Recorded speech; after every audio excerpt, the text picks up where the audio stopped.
কি বাজারের এত ধরনের ব্র্যান্ডের মসলা ব্যবহার করে কি রান্নায় স্বাদ হচ্ছে না? স্বাদ হবে কিভাবে বলেন? আপনারা তো মসলার গুণগত মান বা কোয়ালিটি দেখে মসলা কিনছেন না। কিনছেন হচ্ছে ব্র্যান্ড দেখে। তাই আমরা আপনাদেরকে বলছি মসলা কেনার আগে অবশ্যই গ্রেড এবং কোয়ালিটি দেখে কিনুন। এতে রান্নার স্বাদ হবেই গ্যারান্টি। আসসালামু আলাইকুম, hello everyone, this is me তন্নি।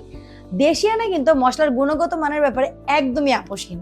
আমরা আপনাদের জন্য নিয়ে এসেছি 100% ন্যাচারাল ও খাঁটি মরিচের গুঁড়া, হলুদের গুঁড়া, ধনিয়ার গুঁড়া ও জিরা গুঁড়া।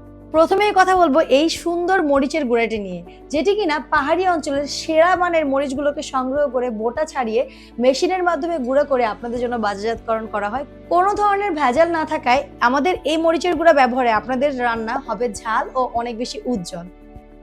এরপর আমরা কথা বলবো আমাদের এই হলুদের গুঁড়াটি নিয়ে। জুম চাষে উৎপন্ন হওয়া হলুদকে সিদ্ধ করে খোসা ছাড়ানোর মেশিনে দিয়ে গুঁড়ো করে আপনাদের জন্য এই হলুদের গুঁড়াটি সরবরাহ করা হয়, যেটা কিনা আপনার রান্নাকে করবে আরো বেশি আকর্ষণীয়। এরপর আমরা কথা বলছি এই ধনিয়া গুঁড়াটি নিয়ে। হাইড্রোজেন মুক্ত অর্গানিক ভাবে তৈরিকৃত এই ধনিয়া গুঁড়াটি কিন্তু আপনার রান্নার সাথে যোগ করবে নতুন এক মাত্রা।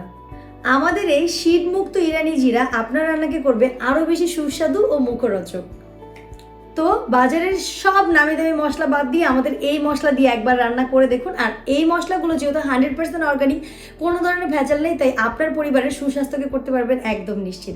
সো আর দেরি কেন করছেন, একসাথে যদি আপনি আমাদের এই টোটাল কম্বোটি অর্ডার দেন, যেখানে 4 মশলা থাকছে মরিচ, হলুদ, ধনিয়া, জিরা, তাহলে কিন্তু একটি স্টিলের চামচ ফ্রি পেয়ে যাচ্ছেন। সো আর দেরি কেন করছেন, নিচে থাকা অর্ডার নাও বাটনে ক্লিক করে অর্ডারটি প্লেস করতে পারেন, অথবা যে কোনো ধরনের কোয়ারিজ জানার জন্য আমাদের স্ক্রিনে দেওয়া নম্বরে কল করতে পারেন, অথবা স্ক্রিনে দেওয়া নম্বরে কল করে আপনার অর্ডারটাও প্লেস করতে পারবেন।